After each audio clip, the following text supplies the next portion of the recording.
오늘은 시편 58편 말씀을 통해서 은혜를 받으시겠습니다. 공의의 하나님은 살아계시다라고 하는 것입니다.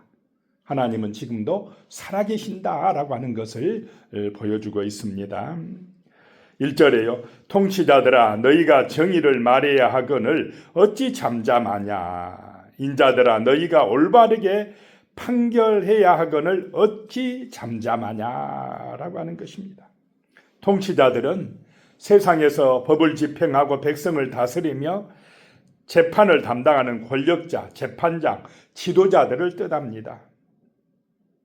그들이 정의를 말해야 되는데 그렇지 못하고 있다라고 하는 것입니다. 올바르게 판결해야 되거늘 어찌 잠잠하냐라고 이야기하고 있습니다. 권력자들이 정의를 외쳐야 될 때 입을 닫고 있고 올바른 판결을 내려야 될 때에 방관하고 있는 것을 책망하고 있습니다. 2절에요. 아직도 너희가 중심에 악을 행하며 땅에서 너희 손으로 폭력을 달아주는도다. 여기서 중심은 사람의 마음 깊은 곳입니다. 그 사람이 가지고 있는 생각이나 의도를 말합니다. 그 의도가 마음 중심이 악하다라고 하는 것입니다. 하나님은 무엇을 보십니까? 중심을 보신다는 것입니다. 그들이 어쩌다 실수로 잘못된 판결을 내린 것이 아니라 마음속 깊은 곳에서부터 이미 의도적이고 계획적으로 악을 도모하고 있음을 지금 폭로하고 있습니다. 겉으로는 공정을 말하나 속은 부패해 있다라고 하는 것입니다. 그래서 너희 손으로 폭력을 달아주는도다. 달아준다는 것은 저울로 무게를 재어 나누어 준다는 뜻입니다. 당시 재판관들은 저울을 들고 공평하게 법을 집행해야 되는 사람들이었습니다. 그런데 그들은 그렇지 못했다라고 하는 것입니다. 법과 권력을 교묘하게 이용해 가지고 약자에게 합법적인 폭력을 행사하고 있었다라고 하는 것입니다. 3절에요. 악인은 모태에서부터 멀어졌으며 나면서부터 곁길로 나아가 거짓을 말하는도다. 태어나기 전인 어머니 태중에서부터 이미 하나님과 멀어져 있었다라고 하는 것입니다. 이것은 그들의 악행이 어쩌다 보니 발생한 일시적인 탈선이나 그런 것이 아니라 그 존재 자체로부터 타락되었고 왜곡되어 있었다라고 하는 것입니다. 철이 들기 전 태어날 때부터 이미 바른 길을 거부하고 삐뚤어진 방향으로 그렇게 향하고 있었다라고 하는 것입니다. 그래서 그들은 거짓을 말한다라고 하는 것입니다. 악인들의 가장 대표적인 특징이 거짓말을 잘하는 것입니다. 4절에요. 그들의 독은 뱀의 독 같으며 그들은 길을 막은 기머거리 독사 같으니 그랬습니다. 뱀의 독은 생명을 위협합니다.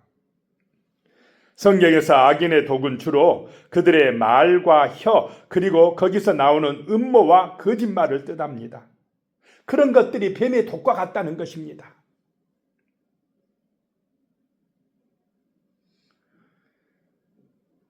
그들은 길을 막은 기머거리 독사 같다라고 말씀을 하고 있습니다. 여기서 독사가 진짜 귀가 들리지 않는 것이 아니라 길을 막았다라고 표현을 하고 있습니다. 들을 수 없어서가 아니라 못 듣는 것이 아니라 듣기를 거부하고 고집부리고 있다라고 하는 의미입니다. 5절에요. 술사에 홀리는 소리도 듣지 않고 능숙한 술객의 요술도 따르지 아니하는 독사로다. 고대 근동 지역에서는 피리를 불거나 주문을 외워서 독사를 특별히 코브라를 통제하고 춤추게 하는 뱀 조련사들이 있었습니다.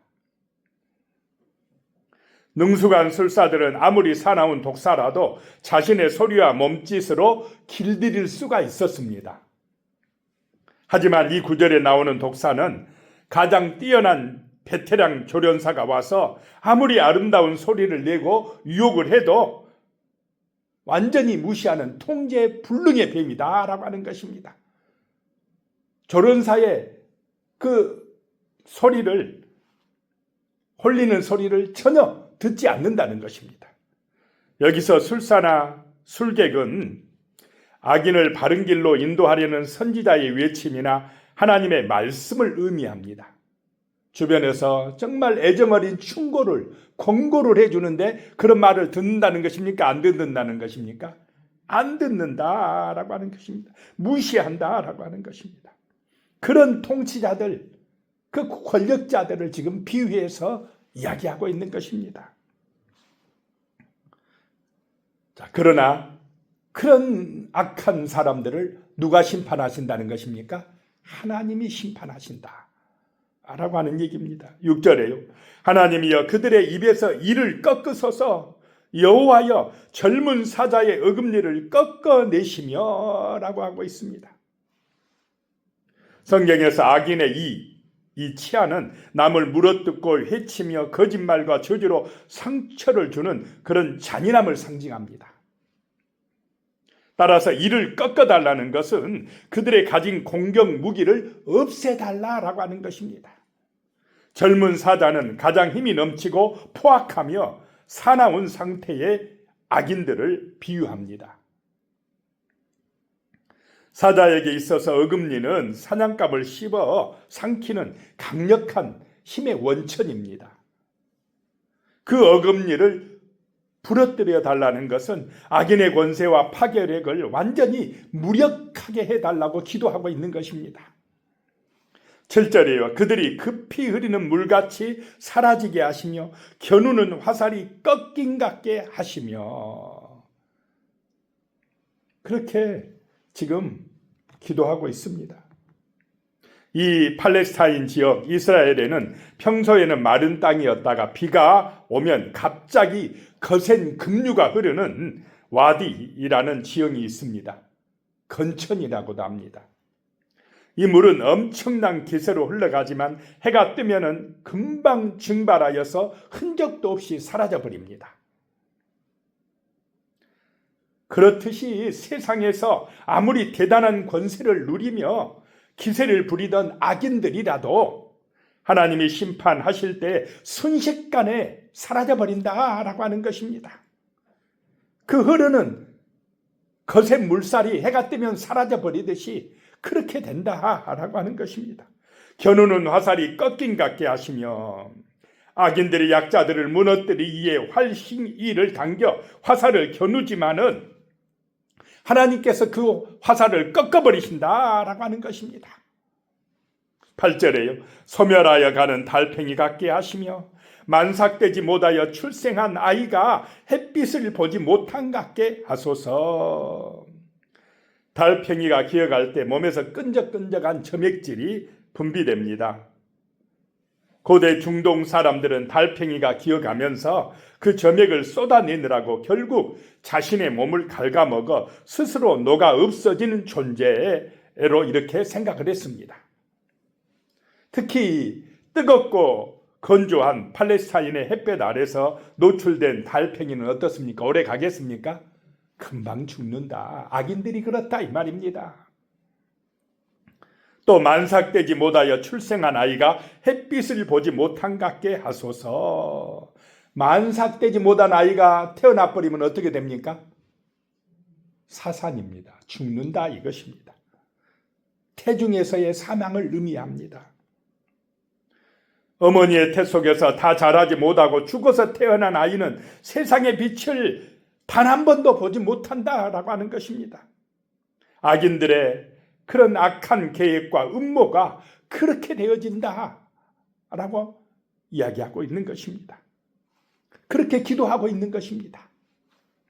9절에요. 가시나무를 불이 가마를 뜨겁게 하기 전에 가시나무 불이 가마를 뜨겁게 하기 전에 생나무든지 불붙는 나무든지 강한 바람으로 휩쓸려 가게 하소서.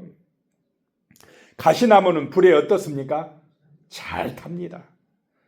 금방 타버려서 가마솥을 데우기도 전에 그 불이 꺼져버린다는 것입니다.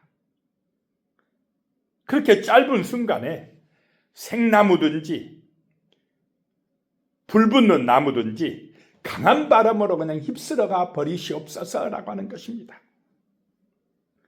사막에서 갑자기 불어닥치는 강력한 해오리 바람은 솔 밑에 모아둔 가시나무들을, 그것이 생나무든지, 생나무는 이것은 악인의 계획이 아직 시작되기 전 단계라고 봅니다. 겉보기에는 푸르고 번성해 보이는 상태를 의미합니다.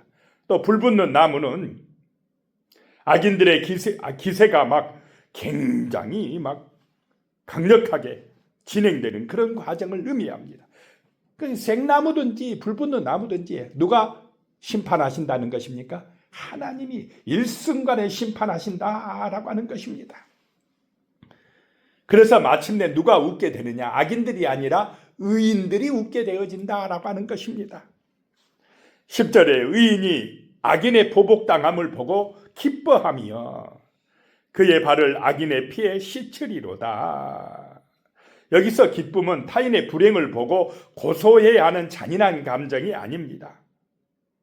그동안 법과 권력을 지닌 악인들에게 억울하게 짓밟히면서도 하소연할 수 없었던 의인들이 마침내 그 악인의 권세가 꺾이고 하나님의 공의로운 심판이 실현된 것을 보고 영적으로 안도감을 느끼고 정의의 승리에 대한 기쁨을 말씀합니다. 그의 발을 악인의 피에 씻으리로다. 고대 중동 전쟁의 승리 의식에서 유래한 유대적인 수사적 표현입니다. 전쟁에서 완벽한 승리를 거둔 군대는 전장에 가득한 적군의 피를 받고 지나가면서 승리를 선언했습니다. 11절에요. 그때에 사람의 말이 진실로 의인에게 가품이 있고 진실로 땅에서 심판하시는 하나님이 계시다 하리로다. 자, 우리의 고백이 이런 고백이 되시기 바랍니다. 진실로 하나님은 의인들을 지켜주시는구나. 의인을 위해서 그 악인들에게 심판을 내리시는구나. 이것이 믿어지고 정말 우리는 하나님께 기도하는 믿음의 사람들이 되어야 한다라고 하는 것입니다. 진실로 땅에서 심판하시는 하나님이 계시도다라고 고백할 때가 온다는 것입니다. 기도하겠습니다. 살아계신 하나님, 정말 악인들이 득세하는 것 같지만은 그러나 하나님은 살아계십니다. 공의의 하나님은 살아계십니다. 하나님이 심판하시는 날이 있습니다. 우리가 이 땅을 살아갈 때 때로는 힘들고 죄악의 세력 때문에 고통을 당하는 그런 때가 있다 할지라도 하나님을 바라보고 참고 견디며 기도하며 나아가게 하여 주시옵소서. 결국에 하나님의 심판이 있음을 믿고 의지함으로 승리하게 하여 주시옵소서. 예수님의 이름으로 기도드리오며 이제는 우리 주 예수 그리스도의 은혜와 하나님 아버지의 무한하신 사랑과 성령의 교통하심이 영원히 함께 하시기를 축원하옵나이다. 아멘.